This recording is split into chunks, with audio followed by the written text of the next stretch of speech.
The new moon in Taurus is making a T-square with Mars and Leo and Pluto in Aquarius. Say what? It's never ending. Honestly, though, I think it'll be gold. I think that we're really focusing. We're really in the area after the storm. So I thought it would do a 3-card, pick a card reading, and for everyone. And so let's just get into it. All right. So wow. So Mars and Leo has been some fiery energy, getting us out there, motivated, ready to move forward. And Pluto in Aquarius, ever since it came on board, has been kind of shaking things up, right? From a president that not all of us agree about to, just some crazy world stuff going on. And it's also a period of revelations, if you've really been paying attention. And I don't mean revelation as in the biblical revelation, but that there have been a lot of truths revealed in the world. So to have it be in the new moon and Taurus, the moon that is supposed to be associated with stability, the moon that you can use to manifest things, right? Because it's a new moon, right? Excuse my kids' clutter, but that's, part of a mom's house. All right. So I'm just picking 3 cards while we're talking, and it's just like, we're supposed to be working on stability right now after the tower moment that's really occurred. And because of that, it could feel a little bit unstable. All right. So card number 1, I see grounded. Very nice. Grounded. Keep to your roots. Stand taller than the trees. For card number 2, I see friends. For card number 3, I see resilient. Perfect. All right. We're going to start with grounded. All right. So I'm just going to shake a little dice. It's just some numerical dice here. See, what is it you need to be grounded? I'm really checking your energy now. The energy for pile number 1. All right. I have 12 and 6.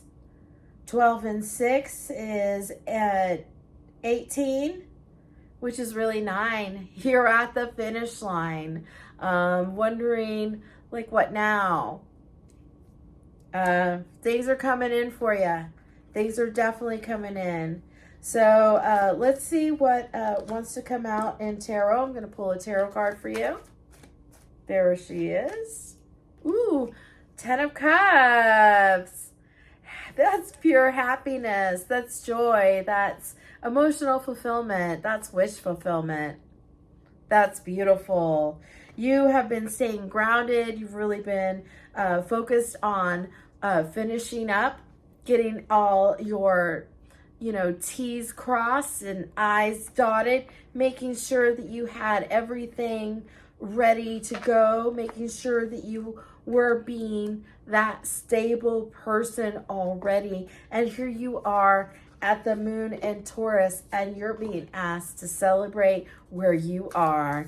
So I'm just going to pull an a Star Codes Astro Oracle deck. And I see Venus, beloved, 21. So you're starting over again in your new cycle in your future upcoming. And what you're going to step into is a bit of darkness because there's a bit of unknown. But what I see in looking at Venus, your unknown is beautiful. It's exalted. You're moving. You may be you're moving toward success and stability. You're moving toward happiness, joy. You may even be receiving some sort of financial reward. And then while that all happens, then you really have to decide on where you want to move forward. So, wow, that is fantastic for pile number one. You are starting into your third, into the kind of third energy, so to speak, where the energy is of change. And so unknown can be a bit scary. Remember, the only thing you have to fear is fear itself. All right. So moving on to card number two, we have friends. Friends. The most unlikely friendships can form like variegated lichens on hard rock. They create a tight bond. Nice. Very, very nice. So I'm also getting some dice here, seeing what the energy is behind this. I have a 12 and 2, which is 14, which is 5, which is of conflict. I feel like there's some sort of conflict with friends or groups that you've been associating yourself with. And that is actually what is fueling this reading. And I see what's coming out here is the Knight of Cups.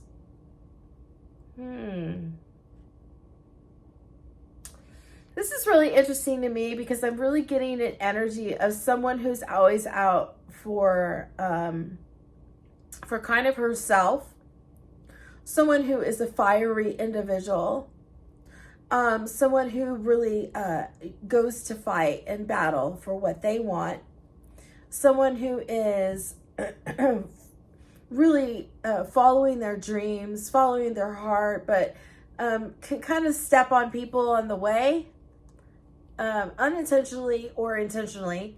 And I feel like this may be coming out in your reading about what's going on with. When I say friends, this could be acquaintances. It's really groups that you associate yourself with. Your situation, part of, the Tower moment is figuring out which parts to keep and which parts you need to discard. So I'm just getting a Star Codes Astro Oracle here. Moon perception. Very interesting.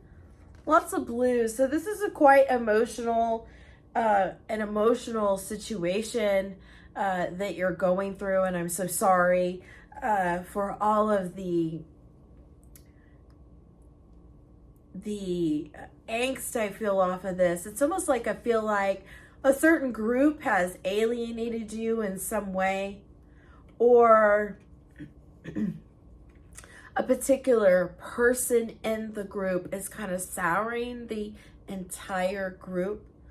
I'm seeing here to have some patience as you kind of sort through your own perceptions, and that your perceptions are always accurate.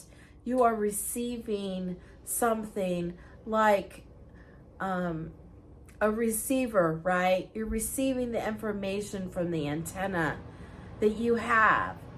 And so it's whatever you're feeling is valid, and your intuition is valid. And if you're feeling that from your friends and feeling that conflict from a certain friend or certain groups of friends, then, that may actually be hitting kind of like either in your fifth house. One of the axes will be there that we've just talked about. Either your Leo or your Aquarius will be there in the fifth house, where you're kind of having difficulties with the groups of people in your life and using your...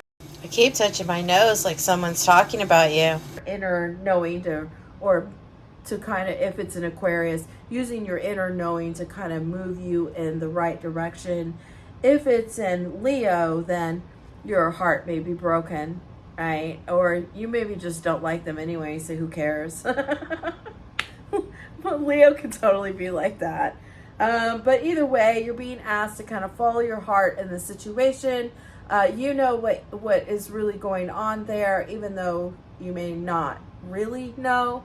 I feel like it's something hidden, and it may come to light, it may not come to light, but whatever happens there, you have to make the best choice for you by using your own intuition to help you through. All right, so that was for card number 2. For card number 3, we have resilient. Nice. Stay as strong as evergreen trees. Very nice. And the energy is... All right. Ooh, you have 12 and 7. So it's 19. So 1 plus 9 is 1. So, because it's really 10, right? 1 plus 9 is 10, which is 1. Okay.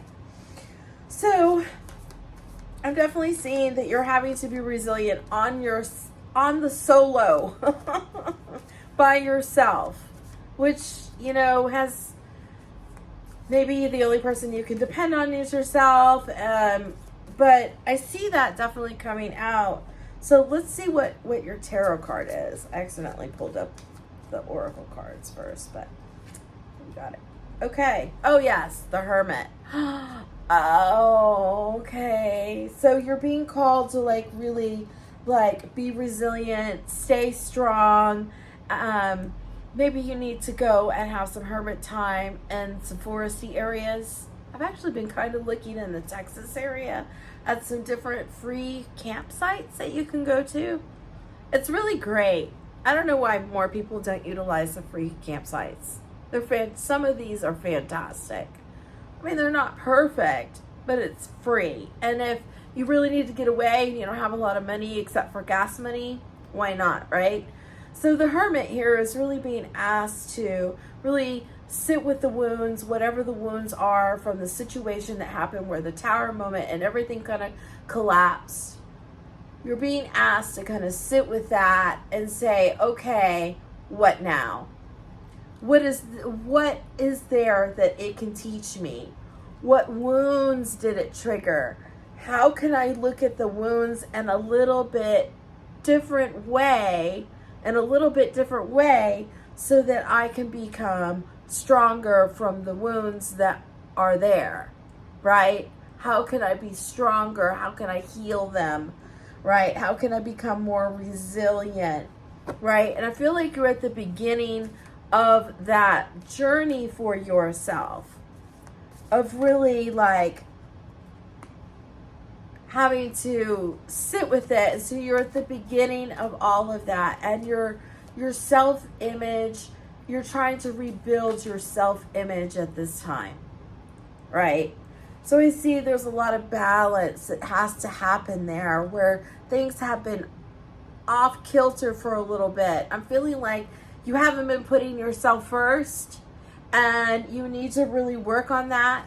And that's why I'm seeing Pluto coming out with the rebirth, right? Interesting, right? Having to balance, having to bring these out. These just wanted to flip out. Oh my gosh, you got quite a few. I'm going to go ahead and just show them to you. You got South Node. Something's happening from the past. Something's been brought up. Dignified, straight. It seems like there's a portal there for you. A rainbow portal. And then I see Leo. Interesting. Leo came out in this, and so did Pluto. So I would really recommend that you go look in your chart and see exactly where these are hitting. Where is Aquarius hitting, and where is your Leo in your chart? That's where you're going to have the rebirth in your Aquarius section of your chart, and where you're going to shine in your Leo part of your chart. And that is how you can remember your own light, right? How you can rebirth yourself through this process. I'm seeing so many numbers here, but the South Node, the 33, is hard to ignore. 33 is hard to ignore. It's almost like either your daily life has really beat you down and you're tired. You're tired. This is why you're trying to be strong, or maybe you need some time out. Maybe the Hermit card really means you need some rest to deal with those wounds, right? Of being tired. Because let's be real, it's been pretty challenging lately. Lots of people have been exhausted. So I see 6, 5, so it's 11. 11 and 27, so that's 38. And then that's 11 again. 11 plus 7. 18, so that's 9 plus 4 is 4. You're being asked to focus on resting right now. Rest, rest, rest. Become a hermit. Work on being resilient. Work on becoming stronger. Work on knowing when you've had enough. Got to break that cycle so that you don't keep coming back to it. What can you do a little bit differently there so you don't overexhaust yourself? All right, everybody. Well, that's it for your 3-card pick a card reading. Thank you so much. I really hope everybody enjoyed it. I definitely enjoyed it. I'm always down for doing a pick a card reading, but especially for the new moon. I do want to just say a couple more new moon tips.